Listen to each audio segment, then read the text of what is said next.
누가 내게 알렸느냐 이런 제목으로 창세기 8장 3장 8절에서 14절 말씀 한 번 더 보도록 하겠습니다. 우리는 지난 며칠 동안 하나님의 말씀에 불순종하여서 먹지 말라 하신 그 선악과를 따먹은 아담과 여자에게 하나님이 말씀하시는 내용을 살펴보고 있습니다. 하나님께서 당신의 말씀에 불순종하여 먹지 말라 하신 선악과를 따먹은 아담과 여자에게 주시는 말씀이 이렇게 짧지만 그 함축하는 의미들이 큰데요. 이 말씀들을 통해 우리가 깨닫게 되는 것이 무엇입니까? 정리해 보자면 무엇보다 죄인이 하나님 앞에서 숨거나 피할 데가 없다 하는 것입니다. 범죄한 아담과 여자가 그 부끄러움을 가리려고 한 행동이 뭐죠? 예, 무화과 나무 잎으로 치마를 만들어서 입고 또 하나님이 그들을 찾아오셨을 때에 방금 읽은 본문에서 보는 것처럼 마치 선지자 요나가 니느웨로 가라는 그 말씀을 불쑥 듣기 싫어하여서 하나님의 낯을 피해 다시스로 가면서 그 배의 가장 밑바닥에 있는 선실로 내려가 잠을 취하지 않습니까? 그러면서 하나님의 낯을 피하는데요. 그런 것처럼 이들도 아담과 여자도 하나님의 낯을 피하려고 동산나무 사이에 이렇게 숨었습니다. 하지만 하나님께서는 그런 아담을 잠시의 머뭇거림도 없이 내가 어디 있느냐 하시면서 몰라서 묻는 것이 아니라 아담에게 나올 것을 촉구하시는 것이죠. 이렇게 말씀하십니다. 아담에게 직접적으로 그렇게 말씀하시면서 하나님은 아담과 여자의 잘못된 것들에 대해서 다루시는데요. 우리가 그제도 말씀드렸지만 참으로 하나님 앞에서는 피할 데가 없습니다. 다시 한번 시편 그 139편에 나오는 다윗 역시 범죄한 이후에 이렇게 많은 고통을 죄를 숨기려 하고 그러다가 또 많은 참 아픔을 겪게 되는 일을 겪는데요. 그가 시편 139편 7절에서 9절에서 이렇게 말을 합니다. 내가 주의 영을 떠나 어디로 가며 주의 앞에서 어디로 피하리까? 내가 하늘을 올라갈지라도 거기 계시며 스월에 내 자리를 펼지라도 거기 계시나이다. 내가 새벽 날개를 치며 바다 끝에 가서 거주할지라도 거기서도 주의 손이 나를 인도하시며 주의 오른손이 나를 붙드시리이다. 이렇게 고백을 했습니다. 유명한 시편이죠. 이 시편에 보니까 죄인인 사람이 주의 앞을 떠나서 어디로 피하리까? 피할 데가 없다는 것이죠. 또 8절에 보면 하늘에 올라간다 해도 거기 계시고 땅 속에 저 깊은 수월의 자리를 편다 할지라도 하나님을 피할 수가 없고 어디서든 하나님의 손이 자기와 함께 하시고 또 이 죄인을 붙드신다. 이렇게 고백하고 있는 참 모습을 볼 수가 있습니다. 참 이 고백이야말로 모든 사람의 고백이 아닌가 싶습니다.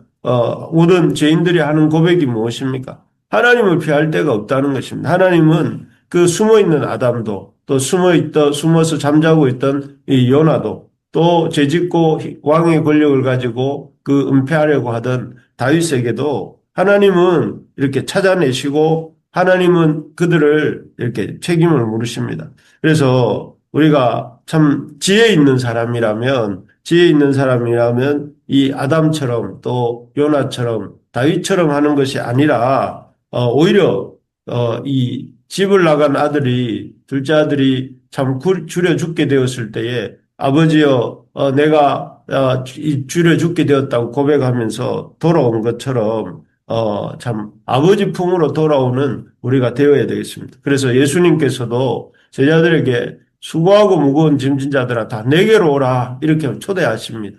그렇게 하면 내가 너희를 쉬게 하겠다 이렇게 말씀하시지 않습니까? 우리가 참 우리의 문제가 있고 죄를 지었을 때 하나님께로 나가는 지혜로운 우리 부르심의 가족들이 되시기를 주의 이름으로 축복합니다. 두 번째로 우리가 하나님께서 범죄한 아담과 여자에게 참 주신 말씀을 통해 깨닫게 되는 것은 첫째는 하나님이 하나님 앞에서 찾아내신다는 것이고, 하나님이 앞에 숨을 데가 없다는 것을 우리가 깨닫게 된다면, 두 번째는 하나님은 우리의 죄에 대해서 반드시 신문하신다 하는 것입니다. 여기 신문이라는 말은 이렇게 좀 어려운 단어 같은데요. 이 신문, 미음자 신문입니다. 신문이라는 단어는 네이버 사전을 찾아보니까 법정 용어인데 이 법원이 재판 과정에서 당사자나 이해관계인에게 서면이나 구두로 자세히 따져 묻고 진술할 기회를 주는 것을 주는 법적 절차가 신문이라는 것입니다. 쉽게 말하면 법적 용어입니다. 법적 용어고 재판 과정에서 당사자나 당사 그 재판에 관련된 사람을 서면이나 구두로 자세히 따져 묻고 진술할 기회를 주는 것이라 하는 것이죠. 그런 신문의 절차가 우리, 죄 지은 죄인에게 있다 하는 것입니다. 그때가 언젠가, 그때는 하나님 앞에 우리가 설 때인데, 우리가 우리 삶에 대해서, 우리의 삶과 또 우리 자신에 대해서 하나님께서 자세히 따져 묻는 절차가 있다고 합니다. 그래서 여기 11절을 보면 이렇게 나와 있습니다.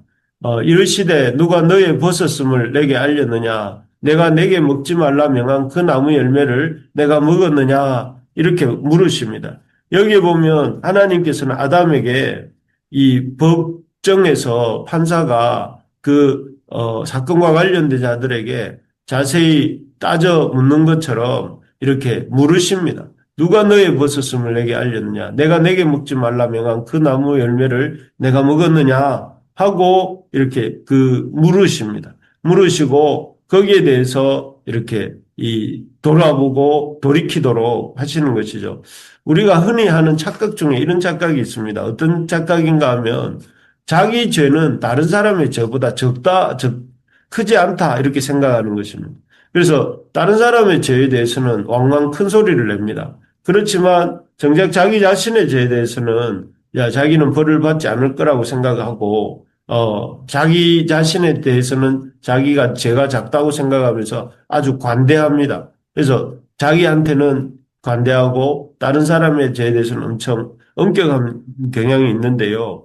또 그런 생각의 연장에서 내 죄는 작고 다른 사람 죄는 크다. 이런 생각을 하면서 그런 생각의 연장에서 나의 죄는 이렇게 처벌받지 않을 것이다. 않을 것처럼 생각하는 마음이 있습니다. 그래서 왠지 심판이 있어도 내게는 없을 것 같이 생각을 합니다. 아마 이런 생각이 우리만의 생각이 아니라 아담과 여자도 그런 생각을 했던 것 같습니다. 우리가 죄를 지었지만 이 죄에 대해서 하나님께서 심하게 하시진 않겠지 이렇게 생각을 하고 큰 죄가 아닌 것처럼 행세했을지도 모릅니다. 그런데 하나님께서는 이런 아담과 여자의 생각을 다루십니다. 그들의 생각과는 달리 하나님은 이 죄를 크게 다루십니다. 그리고 그 죄에 대해서 우리가 잘 아는 것 같은 3장 14절 이후에 이렇게 나오는 하나님의 심판, 엄중한 심판을 내리시죠. 뱀에게부터 시작해서 여자와 또 남자에게 각각 다음 주에 살펴볼 것 같습니다. 이렇게 내리십니다.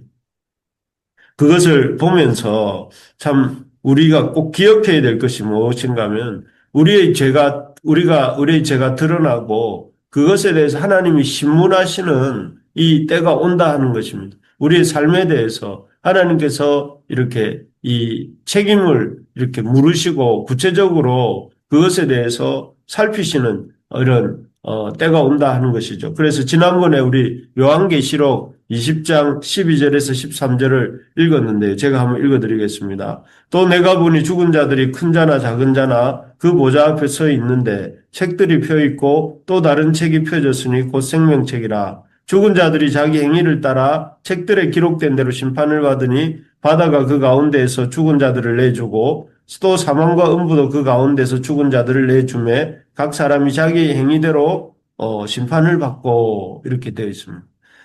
여기 보니까 하나님이 마지막 날에 이 책들을 펴서 기록됐다는 거죠. 우리의 삶이. 그 책들에 기록된 대로 심판을 하시는데 그 행위대로, 그 기록된 대로 심판을 받는다 하는 것입니다. 참 두렵기도 하고 또 어떤 면에서는 참 우리의 이름이 생명책에 기록된 것이 감사하기도 한 그런 순간일 것 같습니다. 참으로 우리는 우리 인생의 생명이 다하는 마지막 날에 하나님 보좌 앞에 나아가게 됩니다. 그리고 그때에 우리의 행위대로 우리의 그 하나님의 책에 기록된 대로 신문을 받죠. 하나님이 신문하십니다. 그리고 그것을 참 이렇게 우리의 인생에 대해서 평가를 내리신다는 것이죠.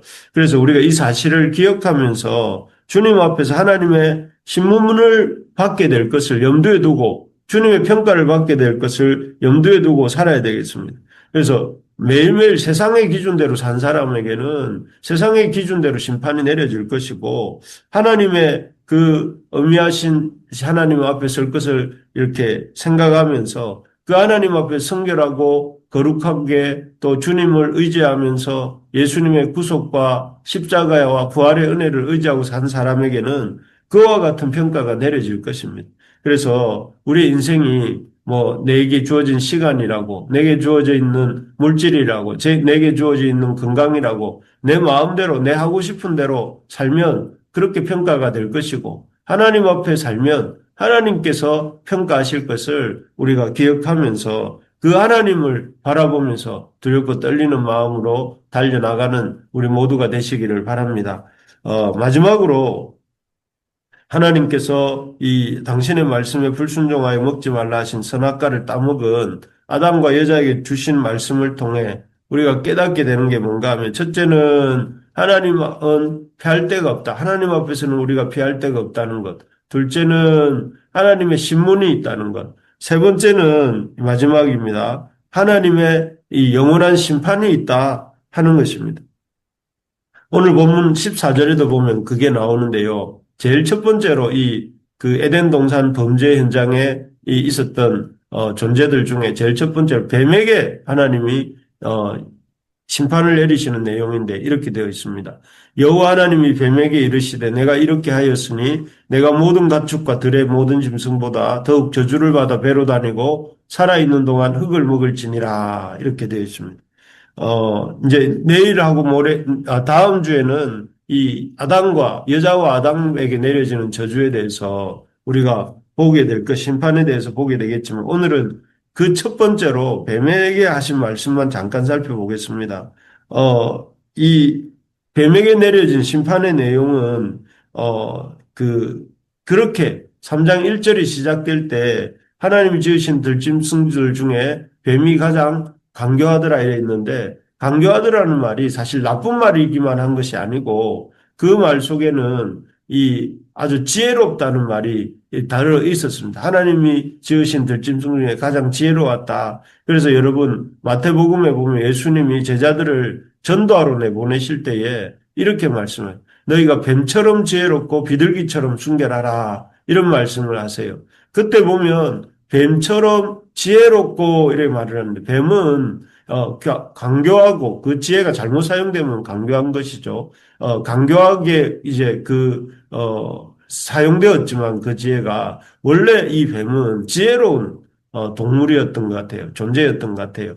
그리고 우리가 아는 것처럼 그렇게 기어다니는 것이 아니라 뱀도 어떤 형태인지 모르겠지만 그런 이동 방법이 달랐던 것 같은데 그러나 그 지혜롭고 하나님의 복을 받았던 그 뱀이 나중에 보면 오히려 그 사람을 유혹하고 범죄케 하는 현장에 쓰임받지 않습니까? 그랬을 때에 그 뱀에게 내려진 저주가 무엇인가 하면 모든 가축과 들의 짐승보다 더욱 저주를 받는다. 이렇게 되어 있고 배로 다니고 살아있는 동안 흙을 먹는다. 이 말은 흙이라는 것은 아주 비천한 상태로 낮아진다는 것을 이렇게 표현합니다. 흙을 먹는다 하는 표현으로. 그래서 하나님의 그 특별한 은혜를 받았던 존재였던 뱀도 하나님의 뜻을 거스르고 인간과 아담과 하와를, 여자를 유혹하는 일에 이렇게 쓰임받았을 때에 그가 비천한 자가 되고 또 그 비천함이 참으로, 말할 수 없이 비참한 것을 보게 됩니다. 여기서 우리 여기에 대해서는 좀 더 다음 주에 살펴보면서 참으로 이렇게 하나님의 말씀을 가볍게 여기고 불순종할 때 그것이 그냥 가볍게 불순종으로 끝나는 것이 아니라 그 죄에 대한 하나님의 신문이 있고 또 심판이 있다는 것, 최종적 심판이 있다는 사실을 우리가 보아야 됩니다. 비록 이 땅에서 잠깐 하나님이 우리를 오래 참으시고 우리 눈에는 100년, 200년이 길 수 있지만 하나님 눈에 볼 때는 이 100년, 200년이라는 것은 잠깐입니다. 잠깐 후에 하나님 오래 참으신 후에 그 후에 우리의 삶에 대한 신문과 심판이 있다는 사실을 기억하면서 우리가 참 이 땅을 살아가는 동안 우리의 삶을 그냥 느낌대로 그 시류를 따라서 살면 안 되고 하나님 앞에서 서게 될 것들을 기억하면서 하나님의 평가를 기대하면서 하나님의 영원한 이 심판을 생각하면서 살아야 되겠다 하는 것입니다. 그렇게 살 때에 그의 인생이 참으로 하나님 주시는 복을 받게 되고 또 더 나아가서 하나님의 놀라운 영광을 우리가 보게 된다 하는 것입니다. 그렇게 되는 우리 모든 부르심의 가족들 되시기를 주의 이름으로 축복합니다. 아멘. 아멘.